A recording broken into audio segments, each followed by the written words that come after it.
Hola, ¿cómo te va? Saludos, gusto de saludarte.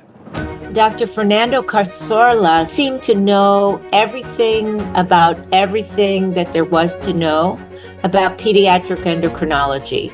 The first misconception that actually they're growing, but they're not growing as quickly as they would be on growth hormone.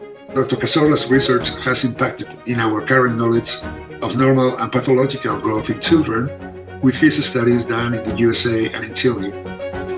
El racional para fundamentar este éxito terapéutico. I met Fernando just when he moved from the NIH to Chile. This change was very significant as he moved from a leading institution to a public hospital in a middle-low-income country, and I think that my colleagues and the patients have all benefited immensely from this bold decision. We developed a perfect mentor-mentee relationship. He consistently offered valuable advice, and he always encouraged our group members to progress and achieve new goals. It was just incredible getting the opportunity to work with Fernando. Whatever question I had as a fellow, he knew the answer. He's one of the most calm, easygoing, brilliant people that I've ever met. Excellent doctor, an excellent person. What does Fernando and Dr. Blizzard have in common? Both of them contributed to research on growth. Both have trained numerous fellows and made significant contributions to scientific societies.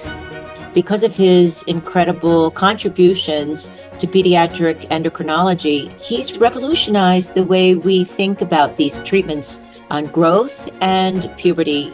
For decades, the only way we could treat growth hormone deficiency was by injection. And Dr. Cassorla has helped us to start look at oral treatments. Dr. Cassorla really deserves this award for his extensive professional activity, his extensive scientific publications, the large number of pediatric endocrinologists whom he has trained. Together with this, he is an excellent person. Dr. Blizzard would also be very pleased with this award to Dr. Fernando Cassorla.